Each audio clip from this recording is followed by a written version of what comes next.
Do you or someone you know own or operate your own construction-based business? Watch through the episode for a special opportunity with Construction Business TV. Today on a very special edition of Construction Business TV Idaho, I'm bringing you in on an interview that I had with the principal of Hillcrest High School in Ammon, Idaho, regarding the construction and development of their brand new stadium facility. Thank you guys so much for tuning in. My name is Tyson, and you're watching Construction Business TV, Idaho Falls, Idaho.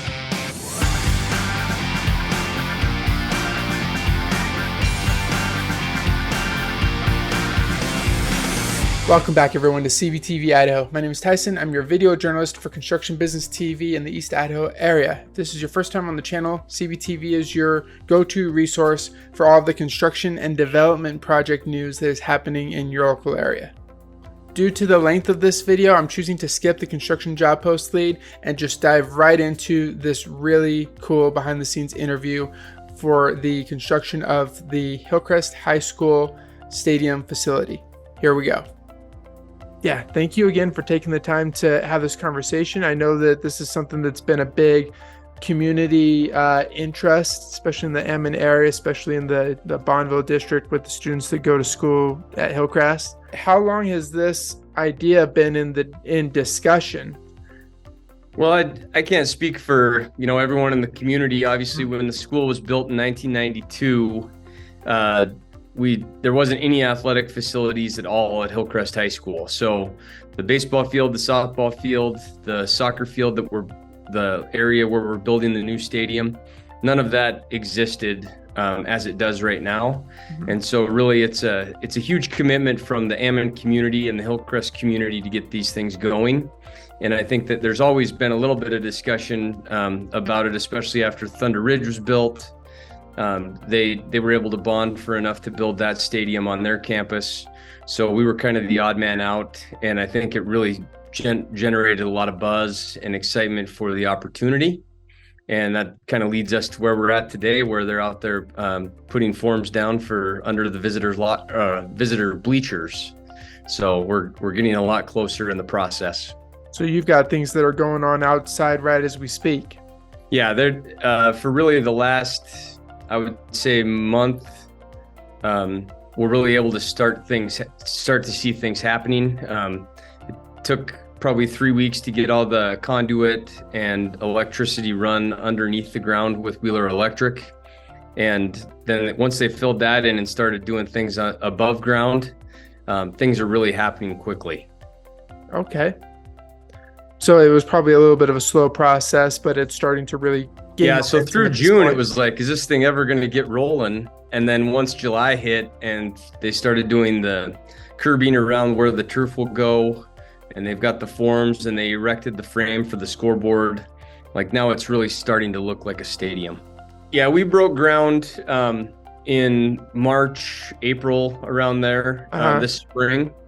And so I think that was kind of the pie in the sky outlook. Yeah. And we needed to raise some more funds before we could get that going. So fall of 2023 is kind of what we've really been advertising since we broke ground in the spring.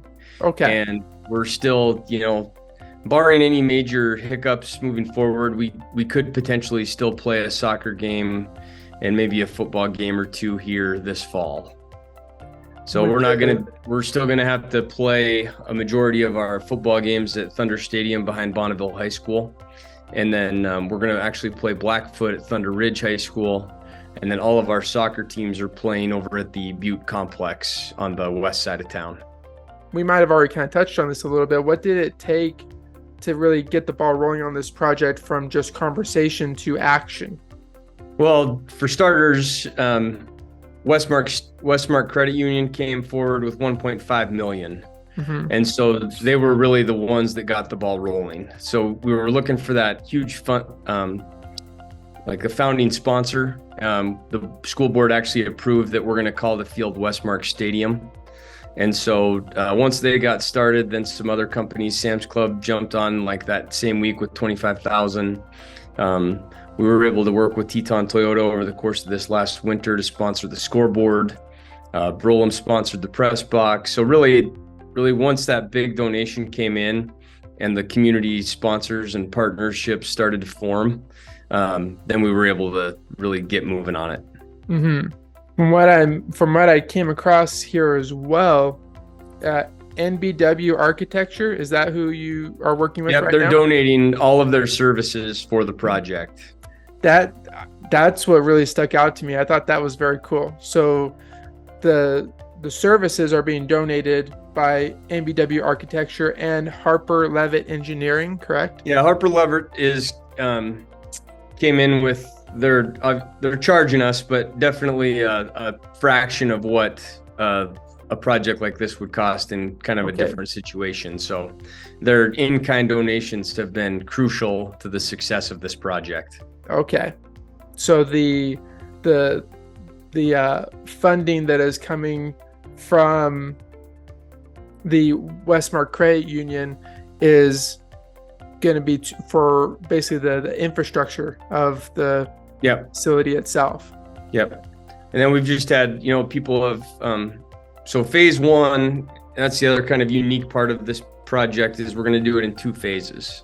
So phase one is bleachers, turf, scoreboard, and bleachers, turf, scoreboard, and lights. And so once we get that, we can play games, we can do that stuff. So we'll need to do porta potties, and we won't have locker rooms in phase one. But when we get enough additional revenue generated, then we'll move into phase two and add the ticket box or the ticket booth, the concession stand, and the locker rooms. And so people have purchased bricks that will go towards the foundation where the ticket booth will be with their names engraved in it. Those are still for sale. Those will be for sale through this school year. If alumni want to put a name on a brick as like a founding sponsor, and those bricks will be there for the life of the stadium. So those are ways we're generating revenue. And then, there's just been a lot of people. Valley Ready Mix has come through with some in-kind donations with concrete. Austin Crystal Construction has been involved. He's kind of our working with a lot of the subcontractors to make sure things are on pace. John Pym at the district level has been instrumental in this project. So just a lot of community partnerships and support has gone into this project. Before we get too far away from, like you mentioning, people having the opportunity to purchase a brick, if anyone watching this episode is interested, how can they find that option? Yeah, so if you just call the school, our secretary or any of the principals have that information. We just need your email address, and we can send you a form, and you fill it out, and you choose on different levels, different sizes of bricks that you would like, and then you fill out what you'd like to say on your brick. Okay. So it's like 3 or 4 lines, depending on if it's an 8x8 or a 4x6 or whatever the case may be. You said your current tentative completion date, you're hoping to have it done by fall. You mentioned we'd love that, middle of October to work out to be done, but barring unforeseen circumstances. You do this for a living and talk to a lot of construction people, and I'm just learning a lot about the hiccups and the unforeseen situations that happen in construction. So I've quit kind of giving a hopeful date, but it'd sure be nice to be able to let this group of seniors. We've got 31 senior football players. We've got a ton of senior soccer players, boys and girls. To be able to give them the opportunity to play on this field would be pretty special. I've been doing this long enough that the 3 words that I hear most often is barring unforeseen conditions or unforeseen there's no question. And so you mentioned the two phases. So it sounds, from what I'm understanding, it sounds like the phase 1 is to get the facility to where it will operate on its own, and then it can begin to generate some revenue that can help fund phase 2. Is that right? Yeah, we would love that. Westmark Credit Union also has purchased a marquee for us to be able to run, community advertisements and sell some of those sponsorships throughout the year. So that'll be another revenue source for us as well.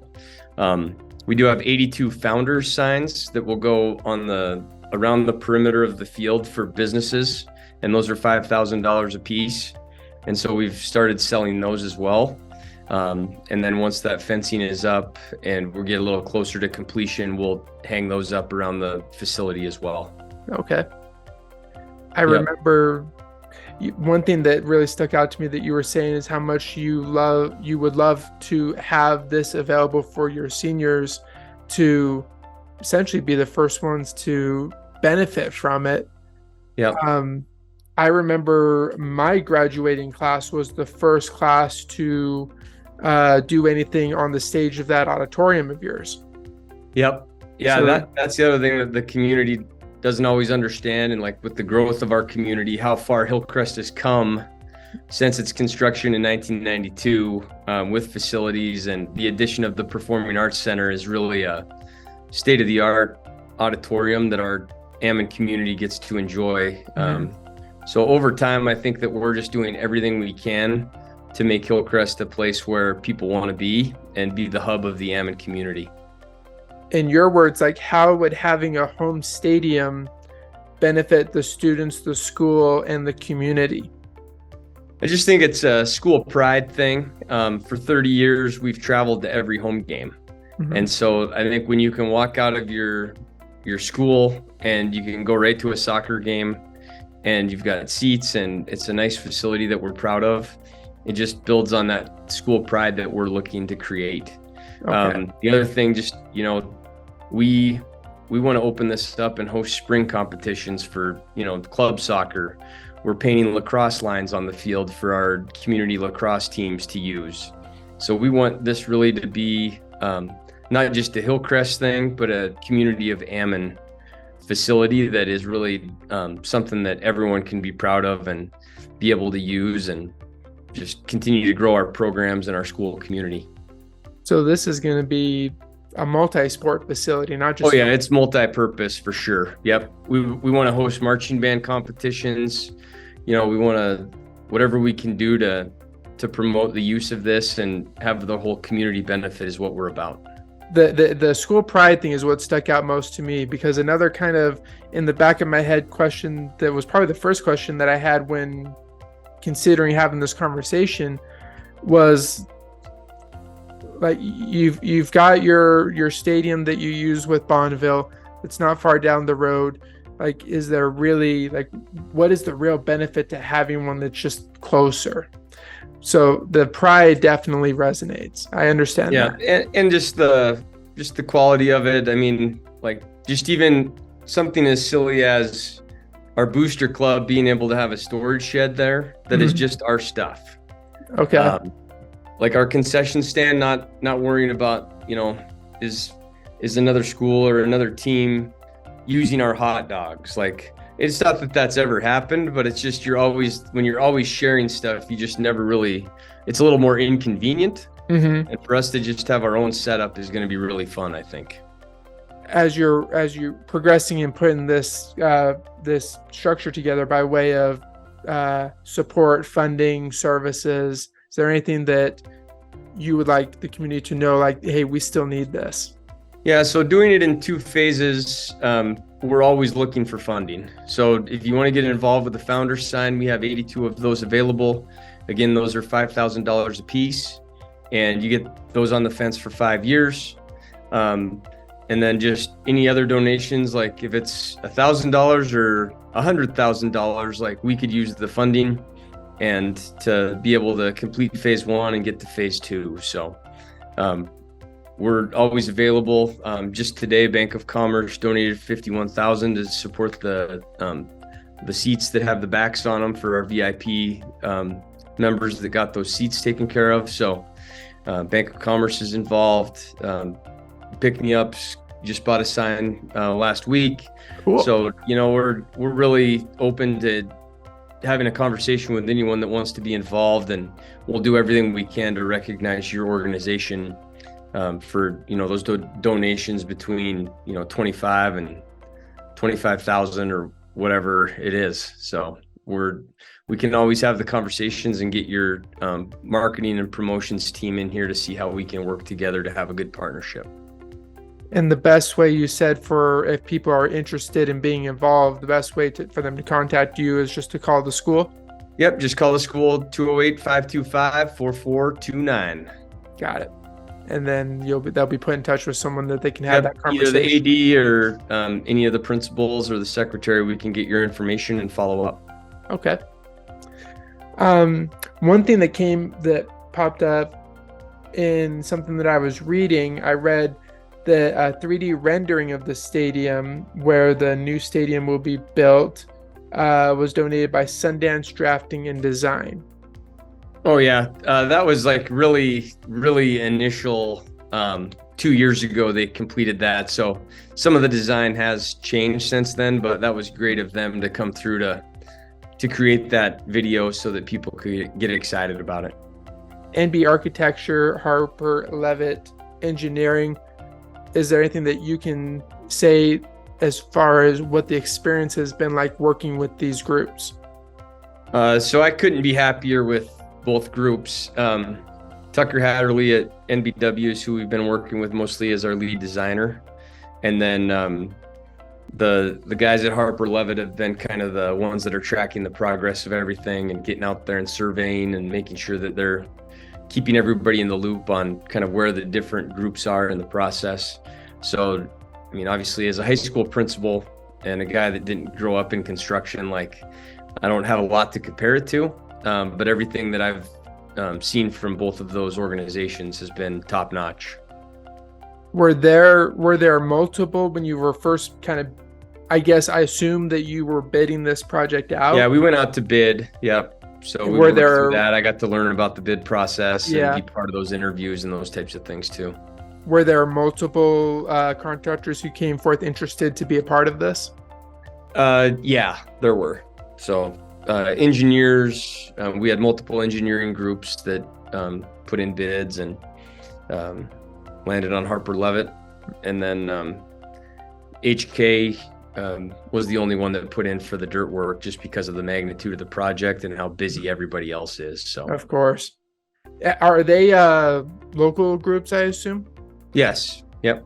They weren't brought in from out of state? Nope. Yeah, so as far as working with the community, like this has really shown us how generous and supportive our Ammon community is of Hillcrest High School. Like for Teton Toyota to every year in and year out do that car raffle that benefits our schools around the district, not just Hillcrest, but any school that sells those. Last year we generated $91,000 for different programs around the district, elementaries, junior highs and high schools. And then they're obviously coming forward and getting our scoreboard was amazing. Just the variety of parents that have been on what we call the Legion Club, which is kind of our new fundraising organization for the project. You know, they're out calling community members, they're getting donations. It really does take a huge commitment from a lot of people to make something like this become a reality, especially when we didn't go out to bond. So this is all private money that is going to pay for these things, and it's, as far as I know, on the eastern side of the state, for a project of this magnitude to not have to be bonded for is really unique.